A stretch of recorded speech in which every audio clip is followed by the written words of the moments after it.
What's up, party people? This is Josh with HapaWorks again. Today we are going to be installing the Cusco Lower control arms for the rear of the 22 Subaru WRX. These guys I'm pretty excited about, mainly just because they're bling bling, but also because they should help correct the camber from being lower. The car currently has about -2.5 degrees of camber, so this should be able to bring it back to a little bit under -2, which is what I'm shooting for. I'll show you how to install them.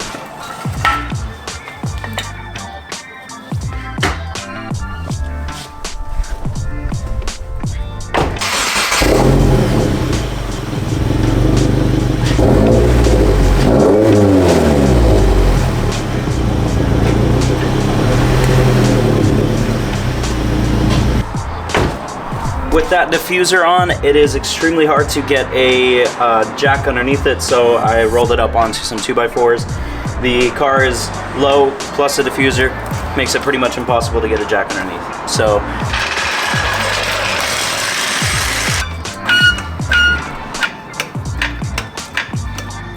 you're gonna wanna go real high with it because we're gonna be dropping the lower control arms out.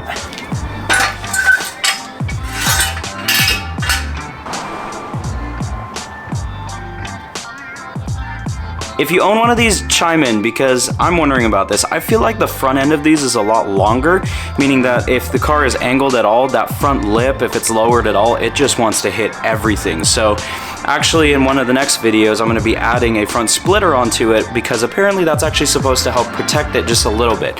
Those splitters have a little liner up front that helps it kind of just bump into things a little easier, but because it's metal, it's not gonna break as easily as the plastic lips. But yeah, take a look at this.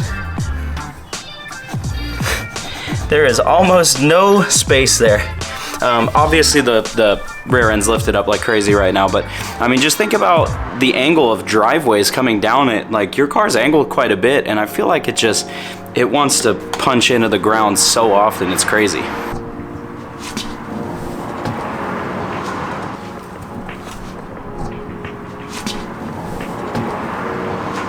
This guy apparently had the Ugga Duggas on it.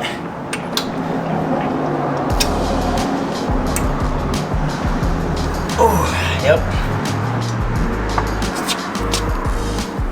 Okay, to take the OEM control arm off, there is 4 bolts and nuts you're gonna take off. It's a 17, a 14 for the sway bar, a 17 for your coilover or strut, and then a 17 for the mount to the spindle.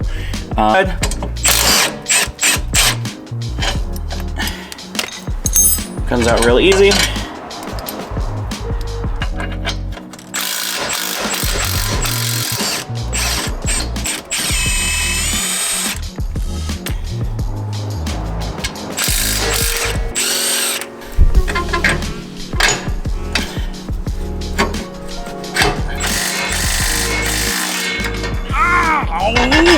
All right, here's the trick to kind of get the same length. If you don't have a tape measure, which you really should, and I'll give you that length in just a second here, but just put something straight through the holes and the top holes, and if you can make sure that they're as straight as possible and parallel, and once they are, you know they're the same length.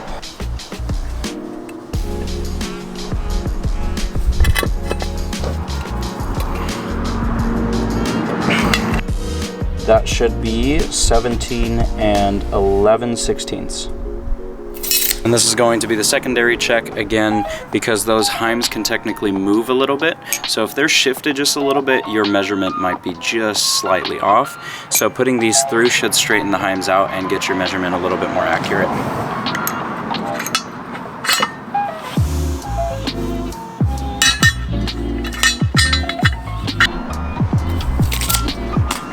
Let me know in the comments if you think I should sandblast these and paint them a special color. Don't know what yet, but I'm gonna have a couple of Cusco parts come in, and they're all blue, and I don't dislike blue, but it doesn't really go with the color theme. So maybe we just take all those Cusco parts and paint them and Cerakote them a different color. To reinstall them, you're gonna do exactly the opposite of what you did when you uninstalled the OEM arms.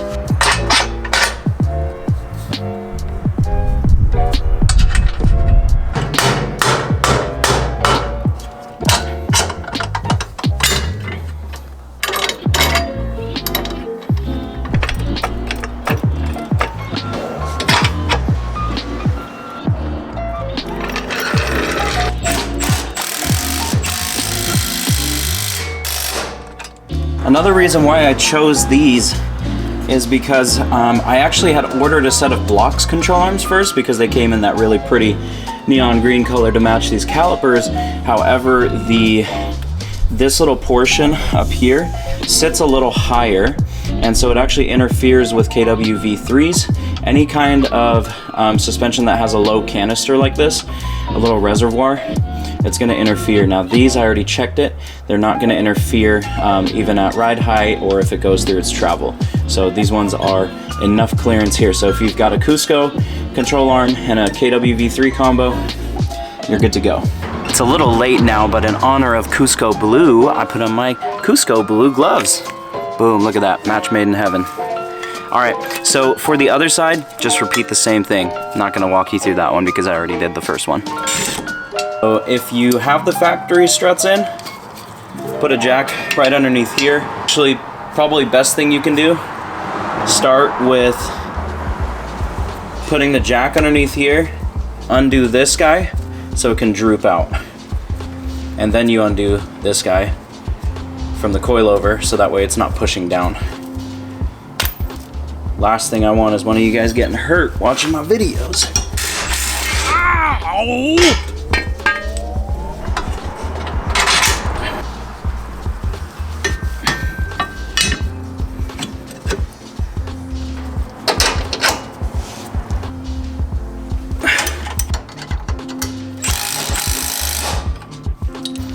That's it. Woo! I'm excited about that. One thing that I do want to warn you about, or just note, take a look at how that guy is sitting right there. It is on the outer edge of the slot, and if you go over to the other side, I'm pretty much centered, so I want to make sure that they're both equal. So I'm going to go ahead and adjust the other side real quick. Now, I'm going to explain why really fast. Let's zoom out real quick. If for any reason that coilover is sitting more angled, meaning it's sitting further out or in than the other one, I'm effectively changing the motion ratio of the coilover. So that's why you want to make sure these are pretty equal from left to right. Now, if we're talking just a hair of a difference, probably not going to make a huge difference. But if we're talking the other end of the slot where it's maybe like 5 to 10 millimeters of a difference, you do want to make sure that those are equal.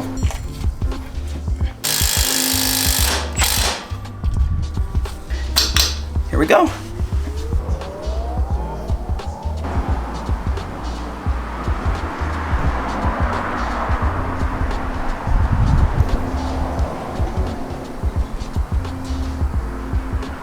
Everybody knows that a good race car can be judged by the amount of different colors that are on it, and we've got neon green, we've got yellow, we've got purple, we've got chrome, and we've got blue. So don't tell me this isn't a race car. It is. Check these out. How freaking cool are these wheels? So these are the Wedssport TC105X's in a 18 by 9.5 plus 45 offset, and these are really, really light. They are actually, I think, about the same weight as RPF1s, and they're not forged wheels, which is really cool. They've got a bunch of little spoke cutouts to make them lighter, and I actually replaced my T37s with these, and I think these look better. I'm gonna try and give you a good view of the control arms as I put the car back down on the ground. Mwah, they look great.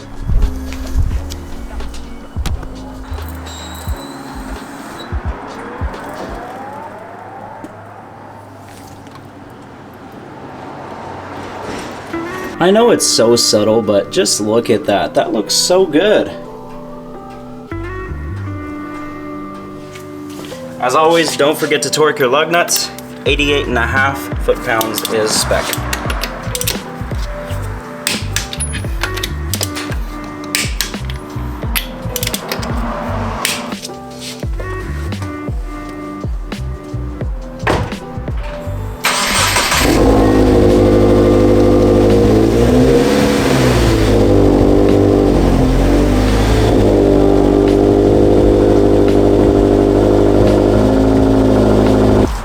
By the way, if you guys are wondering why my side skirts are off, it's because I'm also painting them in the same time frame, and I'm getting a video of that as well, so I can show you guys how to paint match your flares, your body panels, and whatever it is to the factory color, which is way cheaper than taking it to someone if you do it yourself. So hang tight for that one, subscribe and like the video, and then you'll see when the next one comes out. I have decided to take you along on a little test drive. Okay, this will probably be a terribly shaky video.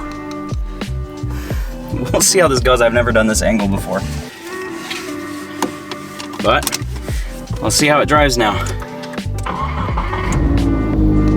By the way, that's the startup with the AWE Touring exhaust. Cool thing is you guys are gonna get a very, very live impression of what these new control arms feel like, if they're any different. Keep in mind I have KW V3 coilovers.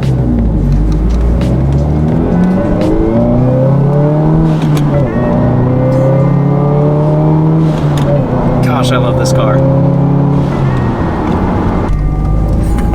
Jeez. Okay. Yeah, so I just went over some bumps. That's incredible. I did not expect the rear end to feel more comfortable and quieter. And quieter might not be the right term. Actually, it is. I just can't hear as much of the chatter as I usually would going over bumps in the rear. It just feels way more connected, way more planted. That's awesome. Very, very cool. In that case, I recommend this to anybody. This is incredible. And if it improves the cornering and the feeling on the track, then this is a great upgrade. Because if you're in the market for control arms, skip any of the ones with rubber bushings.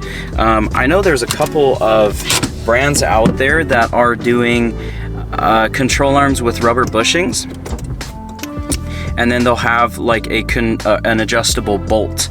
Now, if you want to just maintain that stock feeling, absolutely go for it.